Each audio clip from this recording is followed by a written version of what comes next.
नमस्कार दोस्तों, मैं हूं आपका दोस्त अतुल और हमारे YouTube चैनल में आपका स्वागत है। दोस्तों, आज हम बात करेंगे उन कुछ प्रॉब्लम्स के बारे में जो नए साधक अक्सर फेस करते हैं। जब बिगिनर्स मेडिटेशन करना शुरू करते हैं तो उनको कुछ ना कुछ प्रॉब्लम्स उनको फेस करनी पड़ती हैं। ये प्रॉब्लम्स बहुत छोटी होती हैं, बहुत बड़ी नहीं होती हैं, पर कई बार ये छोटी छोटी प्रॉब्लम्स भी साधकों को बहुत ज़्यादा डीमोटिवेट कर देती हैं और अक्सर वो अपनी साधना छोड़ देते हैं। मतलब एक स्पिरिचुअल ज़िंदगी शुरू होने से पहले ही रुक जाती है। और इन प्रॉब्लम्स का सॉल्यूशन जब हम ढूंढने भी लगते हैं तो अक्सर बहुत ज़्यादा कॉन्क्रीट या बहुत ज़्यादा बेसिक हेल्प हमें नहीं मिलती है। मैं ऐसे ही कुछ प्रॉब्लम्स के बारे में आज की वीडियो में और आने वाली कुछ वीडियोज़ में डिस्कस करूँगा, ताकि जो नए साधक हैं वो अपनी साधना ना छोड़ें और उनकी जो मोटिवेशन लेवल है वो डाउन ना हो। अगर इस वीडियो में आपको कुछ भी क्वेश्चन रहता है या अगर आपको लगता है कि जो प्रॉब्लम आप फेस कर रहे हो वो मैंने इस वीडियो में या अगली वीडियोस में मैंने शेयर नहीं की है, तो आप कमेंट सेक्शन में लिखिए, मैं इसको जरूर ही आने वाली वीडियोस में डिस्कस करूंगा। सबसे पहली जो प्रॉब्लम वो ये है कि जब भी हम मेडिटेशन करने बैठते हैं, जब हम साधना करने या ध्यान लगाने बैठते हैं, तो जो हमारा मन होता है वो इधर उधर भागने लगता है। ये एक नॉर्मल चीज़ है, सबके साथ होता है।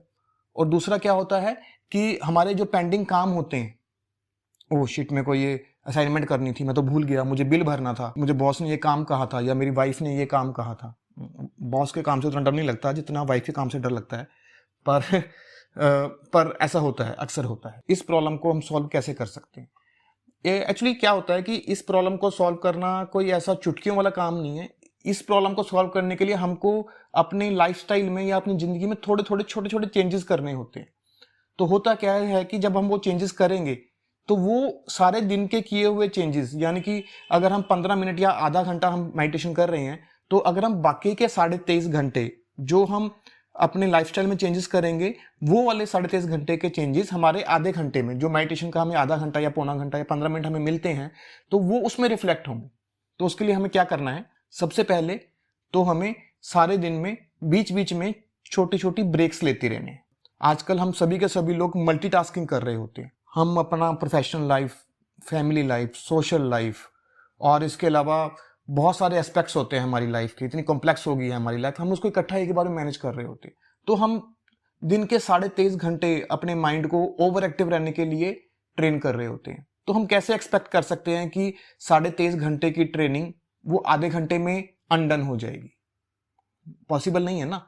तो उसके लिए क्या करना है, हमको बाकी के 23.5 घंटे में 15 या 20 मिनट निकालने हैं। वो हम अक्सर निकालते हैं, बस हमने उसकी क्वालिटी को बेटर कर लेना है। तो क्या करना है कि जब भी आपको लंच से पहले, लंच के बाद, चाय का टाइम हमें मिलता है, या कहीं पे हम ट्रैवल कर रहे हैं, हम बस में बैठे हैं, मेट्रो में हैं, हम कहीं पे भी हमें लगता है कि 5-10 मिनट हमें मिल रहे हैं, तो हमको क्या आदत डालनी है कि उस 5-10 मिनट में माइंड को रिलैक्स कर देना है। बिल्कुल रिलैक्स कोशिश करना है कि हमने कुछ नहीं सोचना, माइंड को बिल्कुल एम्प्टी कर देना है। 5 मिनट जैसे हमारी ब्रेक खत्म होती है, दोबारा से काम पे आ जाएंगे, दोबारा से माइंड को एक्टिवेट करेंगे। तो आप फील करोगे कि जब आप वापस काम पे आओगे उस 5 मिनट की ब्रेक के बाद या 2 मिनट या 30 सेकंड्स की ब्रेक के बाद, आपका माइंड दोबारा से रिफ्रेश होगा और आप दोबारा से एक्टिव फील करोगे। और इसका बेनिफिट हमें मेडिटेशन के टाइम में भी मिलेगा। जब हम मेडिटेशन करने बैठेंगे तो भी हमें जो हम ये धीरे धीरे अपने माइंड को ट्रेनिंग दे रहे हैं रिलैक्स होने वाली और एम्प्टी होने वाली, वो हमें मेडिटेशन के टाइम में मिलेगी। दूसरा ये है कि जो भी हमारे पेंडिंग काम है उसको हमें नोट करते रहना है। आप कोई छोटी नोटबुक लगा सकते हो, कोई छोटी डायरी रख सकते हो, आप कोई ऐप डाल सकते हो अपने फोन में, आप कोई टू डू लिस्ट या कोई टेक्स्ट फाइल बना सकते हो, जैसा भी आपको कंफर्टेबल लगता है आप कर सकते हो। बट उसकी एक हैबिट हमको डालनी चाहिए। होता क्या है कि जब हम कुछ काम पेंडिंग छोड़ देते हैं तो हमारे बैक ऑफ माइंड पे स्ट्रेस क्रिएट करके रखते हैं कि मुझे ये काम करना है, कहीं मैं भूल ना जाऊं। मुझे वाइफ ने कहा था कि बाजार से आलू लेके आने हैं, कहीं मैं भूल ना जाऊं, और हम भूल जाते हैं। क्यों? क्योंकि हमारी माइंड की एक कैपेसिटी है याद रखने की कुछ चीजों को।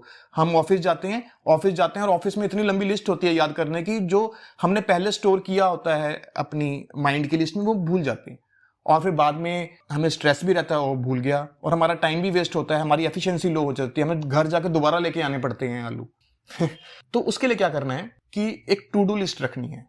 इससे ये होगा कि जब हम मेडिटेशन करने बैठेंगे या जब हम बीच में छोटी छोटी मिनी ब्रेक्स लेंगे, कुछ सेकंड्स की, कुछ मिनट्स की, तो हमारा माइंड वापस उस वाली टू डू लिस्ट पे नहीं जाएगा। और तीसरा काम जो हमें करना है वो ये करना है कि हमें कोशिश करनी है कि हम जाने अनजाने किसी को हर्ट ना करें। अक्सर क्या होता है कि हम भीड़ में ट्रैवल कर रहे हैं, ऑफिस में काम कर रहे हैं, सारा दिन हम लोगों से मिलते हैं, तो कुछ अच्छे होते हैं, कुछ बुरे होते हैं, कुछ हेल्पफुल होते हैं, कुछ हेल्पफुल नहीं होते हैं, कुछ बहुत मैनरफुल होते हैं, कुछ बहुत रूड होते हैं। तो कहीं ना कहीं हमारे अंदर फ्रस्ट्रेशन बढ़ती रहती है और कहीं ना कहीं पे हम जाने अनजाने किसी ना किसी को फिजिकली या मेंटली या वोकली हम हर्ट कर देते हैं। वो कोई भी हो सकता है, जैसे आप सब्जी खरीद रहे हो, कोई आपका क्लाइंट हो सकता है, आपके ऑफिस का कोई पीएन हो सकता है, आपका बॉस हो सकता है, आपका कुलीग हो सकता है, आपके फ्रेंड, आपकी फैमिली में आपके बच्चे, किसी ना किसी को हम जाने अनजाने किसी ना किसी पे हम फ्रस्ट्रेशन निकाल देते हैं। ये चीज को अवॉइड करनी है, क्योंकि इस दुनिया का एक रूल है, what goes around does come around. अगर आपकी फ्रस्ट्रेशन बाहर निकलती है, किसी और पे जाती है, तो वापस वो आपके पास आती है। अगर आप बाहर फ्रस्ट्रेशन निकालना बंद कर दोगे, आप लोगों को हर्ट करना बंद कर दोगे, तो वापस ये वाली हर्टिंग वाली फीलिंग्स आपके पास भी आनी कम हो जाएंगी। ये जैसे फिजिक्स का लॉ है, वैसे ये स्पिरिचुअलिटी का लॉ है। तो इसलिए हमें कोशिश करनी है कि हमें अहिंसा का पालन करना है, यानी कि फिजिकली, मेंटली और वोकली हमें किसी को कोशिश करना है कि हम बिना किसी मकसद के किसी को हर्ट ना करें। इसके अलावा हमने जो अगला काम करना है, वो हमें अपने थोड़ा डाइट में चेंजेस करनी है। आजकल का खाना पीना इस तरह से हो गया है कि उसमें बहुत ज़्यादा मसाले, बहुत ज़्यादा बासी खाना, फास्ट फूड जो हम लेते हैं, बहुत ज़्यादा मीठा और बहुत ज़्यादा कैफीन हम ले लेते हैं। ये सब चीज़ें क्या होती हैं कि हमारे माइंड को एजिटेट करती हैं। ये सारी चीज़ें क्या होती हैं कि ये राजसिक और तामसिक होती हैं।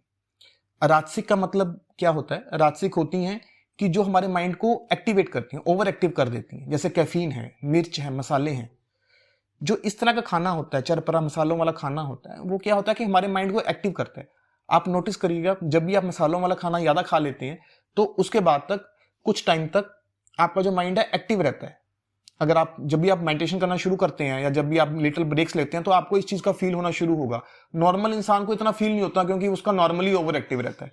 लेकिन जो लोग साधक हैं, उनको ये बात का फील होगा जब भी वो साधना करना शुरू करते हैं, मेडिटेशन करना शुरू करेंगे, कि जैसे ही उनका खाना पीना, जब भी वो ज़्यादा स्पाइसी या ज़्यादा कैफीन वाला खाना ले लेते हैं, तो वो उनका माइंड ओवर एक्टिव रहता है। कैफीन वाले खाने में क्या रहता है, जैसे कि चाय, कॉफ़ी, कोल्ड ड्रिंक, ये सब चीज़ें हमको अवॉइड करनी चाहिए। और इसके अलावा जो तामसिक होता है, तामसिक खाना होता है कि जो जैसे कि बासी खाना, बहुत ज़्यादा ब्लैंक खाना और बहुत ज़्यादा मीठा, खासकर रिफाइंड शुगर, ये सब खाने वो रहते हैं कि जो तामसिक होते हैं, जो माइंड को डल करते हैं। आपके सोचने समझने की शक्ति, आपकी एनालिसिस की शक्ति जो फाइनल लेवल पे होती है, वो कहीं ना कहीं पे तामसिक खाने से हर्ट होती है।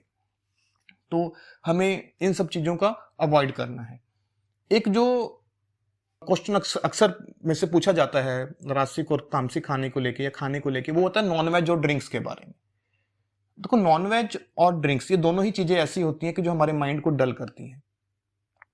हाँ, हमारी बॉडी बहुत एक्टिव हो सकती है नॉन वेज खाना खाने से, बहुत सारे प्रोटीन्स होते हैं उसमें, है ना। बट हमारे माइंड का जो हमारा जो फाइनल लेवल होता है माइंड की प्रोसेसिंग का, वो कहीं ना कहीं पे हर्ट होता है। और शराब के बारे में तो कहने की जरूरत ही नहीं है, वो नो डाउट साधकों के लिए अच्छी नहीं है, साधकों को बिल्कुल ही छोड़ देनी चाहिए। पर कुछ लोगों का लाइफस्टाइल ही आजकल की दुनिया में ऐसा है कि उनका उठना बैठना ऐसा है। एटलीस्ट अगर बिल्कुल नहीं छोड़ सकते तो एटलीस्ट जितना मिनिमम हो सकता है उतना मिनिमम हमें कर देना चाहिए। जब आप मिनिमम भी करोगे, आपको नोटिस फील होना शुरू होगा और आप खुद ही मोटिवेट होगे उसको कम करने के लिए और छोड़ने के लिए। ये मेरा दावा है इस चीज को लेकर।